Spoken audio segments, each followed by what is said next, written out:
Hey guys, I am Samantha Taylor and I am with Treasure Gardens, which is a floral wedding decor.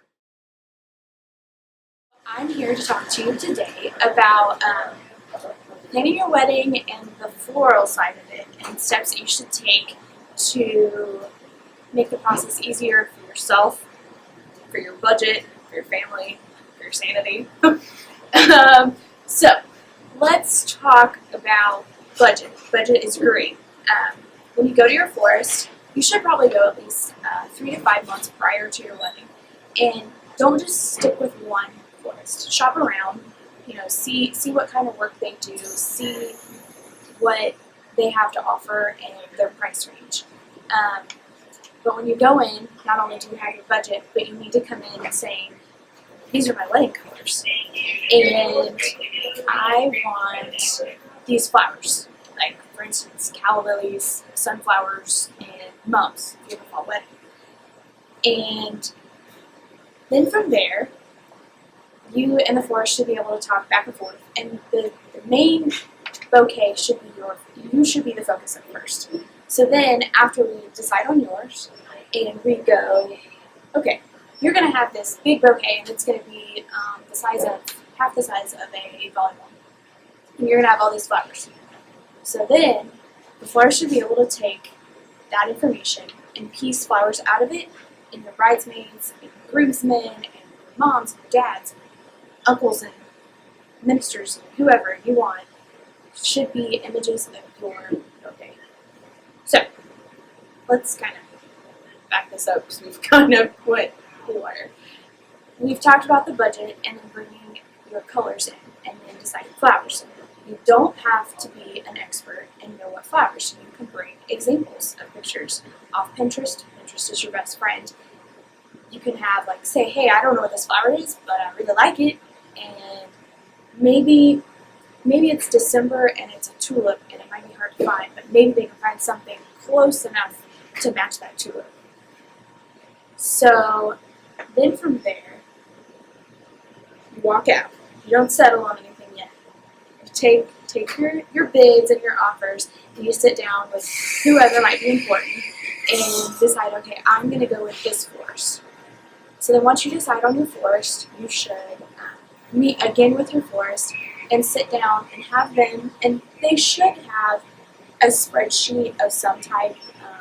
Maybe it's a Word document, maybe it's an Excel spreadsheet, maybe it's out of a magazine, I don't know.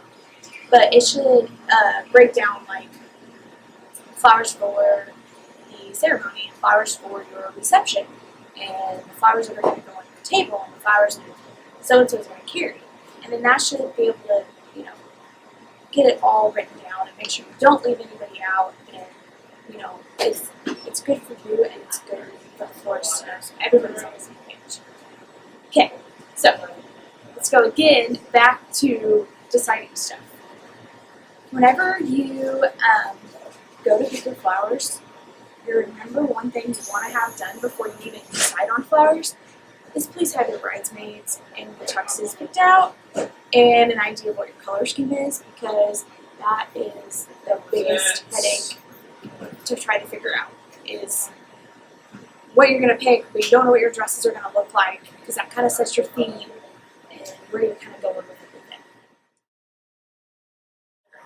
Treasure Gardens, I started it in my home, and I started it with the idea of family and treasuring the memories that I had with maybe their things or the concept of things. And our number one goal is to make sure that whatever it is, it's capturing something for you. We are very unique. We can do different things. We can do anything from a fresh flower to making a bouquet out of fabric or coffee liners. That's a new one. In addition to our floral side of it, we also do decorating.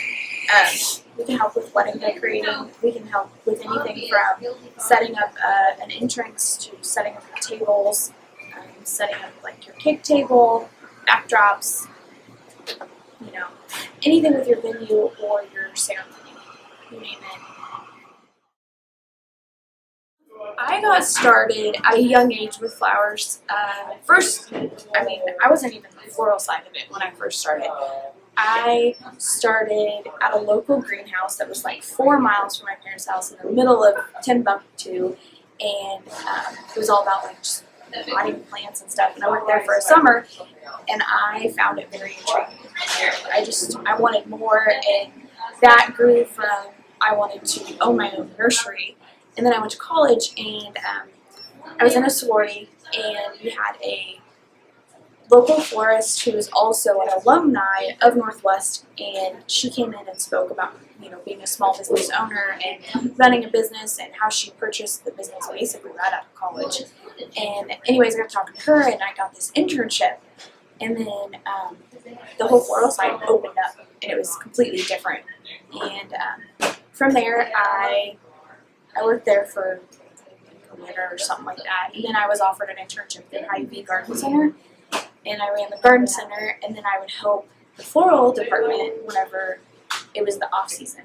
So then I just kind of started picking up on all these things. Everything that I've like done, I have taught myself by visually. Like I just sat there and watched the florist do it over and over and over and over. How to do anything from a vase to a basket to a casket spray, or I don't know, boutonnieres, you know, corsages, whatever. And practiced a lot. Practice made perfect. So then, graduated college, was working at the local Hy-Vee part-time for the florist. I was like, okay, part-time thing's not going to always work. Can't always do this. Gotta have a big kid job. So I found a big kid job, but I still wanted to do the floral gardening side of it.